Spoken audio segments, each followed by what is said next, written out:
update sponsored by ID Systems. My name is Kyle Cunningham. Today, let's talk about what's happening out west. Two very important markets, Spokane, Washington, and Pendleton, Oregon. Let's jump in. Let's take a look at what's going on. You can see this blue mountain here. That's your outbound tender rejects for Pendleton.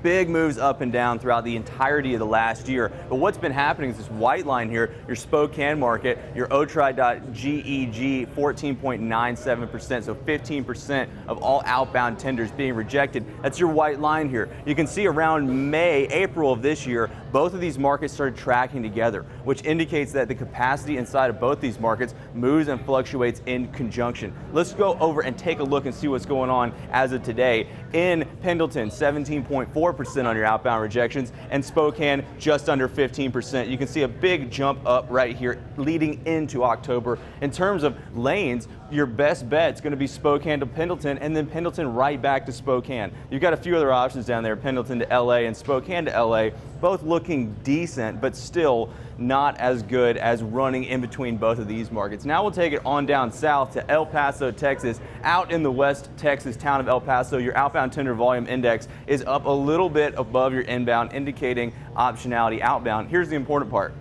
As you can see, we've got all of these moves up and down between around 15% to under 7.5. Where we're at today is at 8.35, trending down. Now, what I'm going to go ahead and say is that around 6 down here, 6% outbound rejections. That's going to be peak capacity inside of the market. So look for this to drop on down, but in the next coming week, understand that there is going to be a capacity crunch inside of El Paso. Very important to pay attention in this very volatile market. Taking it over to the east side, Memphis, Tennessee, we're looking at what's happening in conjunction with Little Rock, Arkansas on the refrigerated side. Your outbound tender volume, Memphis, way bigger on the outbound volume, but Little Rock here on terms of outbound reefer rejections, this is your yellow-green line up here. You're seeing 44.92. Memphis actually becoming elevated above Little Rock. You can see these two are tracking together in the same fashion as well as of around late September. So those are two markets to watch if you have refrigerated capacity.